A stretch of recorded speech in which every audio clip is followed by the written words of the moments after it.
Frábær sigur, sáttu með strákana? Já, ég er gífurlega sáttur með viljan og karakterinn hjá þeim, en við vorum í erfiðleikum með afturhaldingarliðið, þetta er hörkulið og sennilega besta afturhaldingarliðið bara síðan 2007 myndi ég halda, þannig að hörkulið og gerði okkur mjög erfitt fyrir, lágu á okkur og ég sagði við Magga, þeir voru eiginlega með okkur í Gunnar Birgis köðlunum hérna í lokin, en viljinn og karakterinn og bara reynslan og baráttan í liðinu mínu í dag var bara til fyrirmyndar, þannig að ég er bara mjög ánægð með það, en bara mjög ánægð með það. Hvað svona sáttastu með hjá strákunum í dag?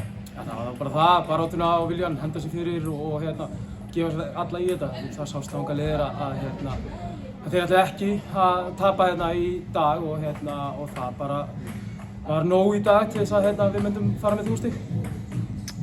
Fannst þér afturhaldingarliðið kom eitthvað óvart eða? Nei, þeir eru góðir og ég vissi það svo sem alveg og þeir eru búin að vera á rönni, þannig að það kom ekkert óvart hversu góðir þeir voru og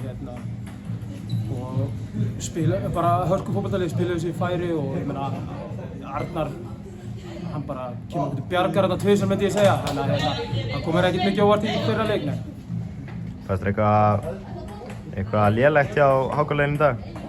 Nei, við vorum að klára leik sem unnum, þannig að það er ekki ofalega í mínum huga núna. Takk hérlega.